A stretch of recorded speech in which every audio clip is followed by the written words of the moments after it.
आकाशवाणी संबलपुर जुहार आंचलिक खबर पढ़ुचन बंदिता मिश्र। विधानसभा गलाकाली आर्थिक बछर लगी 17,440 कोटी टंकार अतिरिक्त व्ययबराद बिल गृहीत होइछि। मुख्यमंत्री मोहन चरण माझी बिल के गृह न उपस्थापन कला उतरु तार उपरे विस्तृत आलोचना हेतिला। आलोचना थी भाग नहीं मुख्यमंत्री श्री माझी कहिछन 2036 मसीहा तक देशर श्रेष्ठ 5टा राज्य भितरे ओडिशा रहबा। समृद्ध ओडिशा और विकसित भारत गठन लक्ष्य हासिल लगी भित्तिभूमि निर्माण और रोजगार सृष्टि के प्राथमिकता दिया जाउछि। मिशन पावर जरिए 2 बछर भितरे सबु गांव के रास्ता सफा पीबार पानी बिजली जुगे दिया जिबा।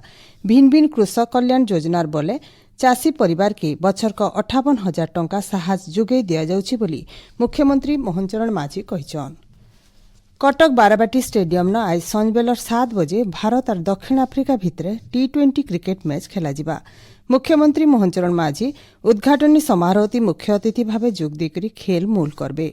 बाराबाटी स्टेडियम न इथर 42,000 दर्शक बसिकरी मैच देखबे। क्रिकेट मैच के नहींकरी कमिशनरेट पुलिस तरफ कड़ा सुरक्षा व्यवस्था करा जाइछे। इथि लगी 50 प्लाटून फोर्स और 300 पुलिस अधिकारी नियोजित होइछन। ऑस्ट्रेलिया न्यू साउथ वेल्स विश्वविद्यालय खूब जल्दी भारत न तार कैंपस खुलबार के जाउछे। इता के नहींकरी गलाकाल नुआदिल्ली न भारत ऑस्ट्रेलिया शिक्षा और दक्षता परिषद 3 नंबर बैठक हो जाइछे। केंद्र शिक्षा मंत्री धर्मेंद्र प्रधान और ऑस्ट्रेलिया शिक्षा मंत्री जेम्स क्लेनकर उपस्थिति हेतिबा दुही देशर प्रतिनिधि मंडलीर बैठक थी दुही भारत ऑस्ट्रेलिया भितरे शिक्षा दक्षता और गवेषणा क्षेत्र ती भागीदारी बाबदे आलोचना करा जाइथिला। शिक्षा और गवेषणा क्षेत्र ती दुही देशर भागीदारी थी ई पदक्षेप गुटे नुआ अध्याय जुड़बा बोली ई अवसरे केंद्र मंत्री श्री प्रधान कहिछन। गला 7 मास भितरे ओडिशा सूचना आयोग विचाराधीन आवेदन और अभियोग मानकर संख्या 22,611 नु 14,000 के कमीचे। गला एप्रिल मासे राज्य सरकार मुख्य सूचना आयोग सहित 4 जन अतिरिक्त सूचना आयोग को नियुक्ति देइछन। इथि लगी सुनानी प्रक्रिया तुर्ती हो पारिछे। आयोग तरफु मामला मानकर तुर्ती समाधान लगी गोटे खास अभियान भी मूल करा जाइछि बोली राज्य मुख्य सूचना आयुक्त सूचना देइछन। नोटारी परिचालना व्यवस्था के सहज और सरल करबार लक्ष्य थी आईन मंत्री पृथ्वीराज हरिचंदन गलाकाल नोटारी ऑटोमेशन पोर्टाल उद्घाटन करिछन।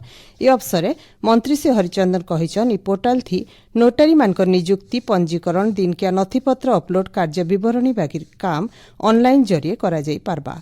इथि लगी समय बचबार सहित आईन प्रक्रिया थी स्वच्छता आसी पारबा बोली मंत्री श्री हरिचंदन कहिछन।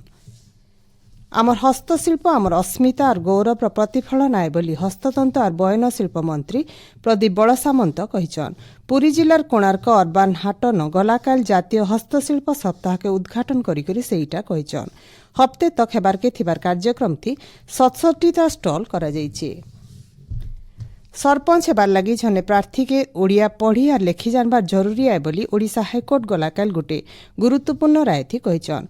जदि जने सरपंच ओडिया पढ़ी कि लेखि नाई जानुथिबे दायित्व केंता करी तुलाबे बोली गोटे मामलार सुनानी करी हाईकोर्ट प्रश्न करिछन।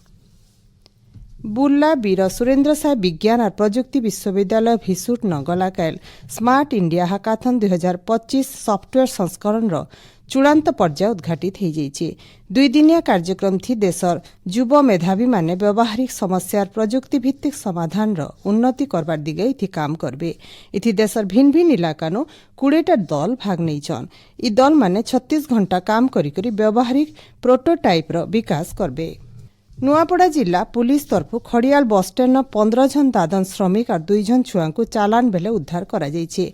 श्रमिक मान को चालान करुथबार जने मध्यस्थी के भिल गिरफ करा जाइछे। श्रमिक मान को जांच करबार उतरु श्रम विभाग सहित मिसिकरी समकु तांकर घर मान को पठे दिया जाइछे। दादन श्रमिक माने बरगढ़ जिलार पाइकमाल इलाकार बोली जना पड़िछे। 2 जन मध्यस्थी सेमान को पाइकमाल नु आंध्र प्रदेश चालान करुथबार बेले पुलिस धरिथिला। राज्य के उत्तर पश्चिम दिगु सुखा ठंडा पवन आसुथिबानु रातिर तापमात्रा कम हेबार के लागिछि।